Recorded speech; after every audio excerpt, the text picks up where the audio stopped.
So when we think of textile waste, most of us think about consumer waste. There's a myriad of data and trends already around how we're shopping more, how we're tossing more out, how we're spending more, and how we're wasting more. However, as we dug deeper, we realised that there was a bigger issue. What about corporate waste, corporate uniform waste? We've evolved an online repair platform that enables corporates to reduce textile waste and improve their triple bottom line and close the loop through upcycled redesign. This is our team. We're a team of fashion, business, sustainability experts with a track record of running our own businesses. When we look at what's wrong, Aussies send 85% of textiles waste to landfill, but what about corporates? Every month, Virgin Australia in 2017 would throw away 1.2 tonnes of crew uniforms, and that's only one company, one corporate. And when we look at the millennials who are working and who are consuming from brands, they're expecting to work for a company that's socially responsible, and they're expecting to buy things from a company that is a good corporate citizen. So what does the market look like? The repair market in Australia is 237 million. And let's face it, it's taken a big beating from fast fashion. I mean, who repairs their clothes? But what we see is that repair market is starting to echo the rental market. The rental market is booming, 1.85 billion in 2023, with people who would only ever rent for social occasions are now renting workwear boxes.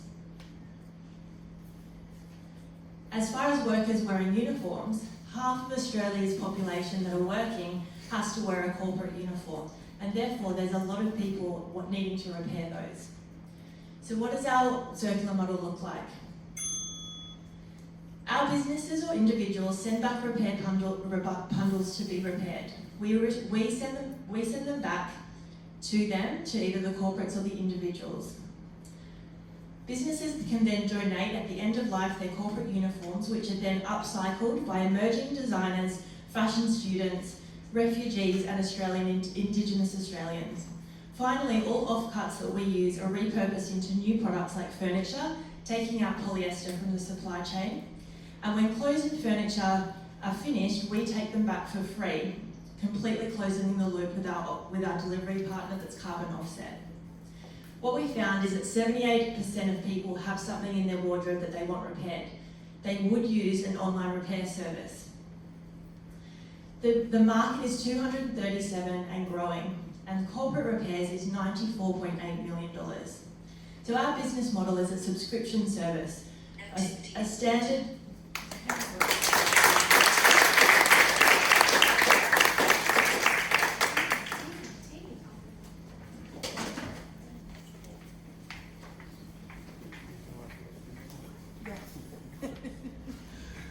That was fantastic, guys. We'd love to see all of those uniforms upcycled and recycled and repaired. What's the business model? Thank you for asking that. The business model is a subscription, so an individual or business can actually use it, or a business. So for an account fee and a repairs for over $100 for a yearly account, they can actually pay for repairs.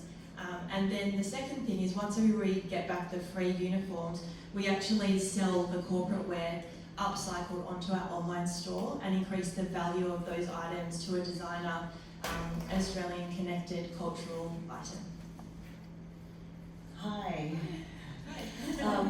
I think it's a fantastic idea. One question though, why do you think that they're going to be free uniforms? We think that it's free because we're looking at the way that corporates currently want to improve their corporate responsibility, and they want to improve those pillars.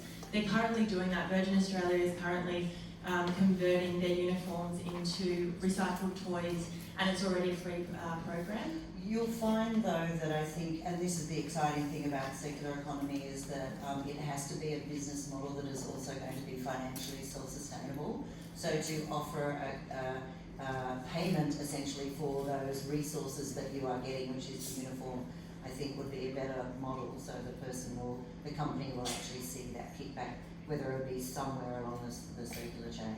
As an incentive, Yeah. So what are your upfront costs? Because I imagine you need some warehousing as well as the online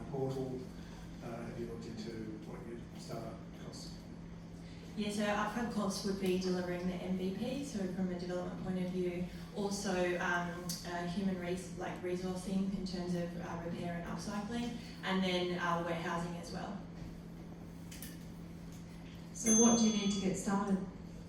We would love $5,000 for an MVP.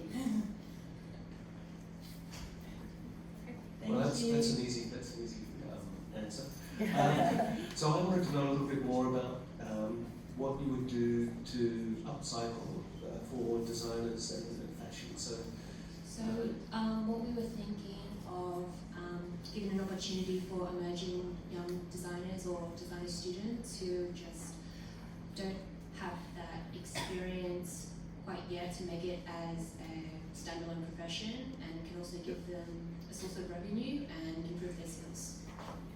And it's also just to add an exciting problem for them to solve, to turn in a uniform like this to a fashion-forward item like that. And it would also put them on the scene in terms of, we've created that, it would engage customers and keep them as lifelong customers of their brand. So given that you're also using their resources, how are they getting something back that is beyond just a little bit of experience? Because by the time that they can repair and do something well, they actually are quite established. That's in something that their they'll skills. have to answer you on afterwards.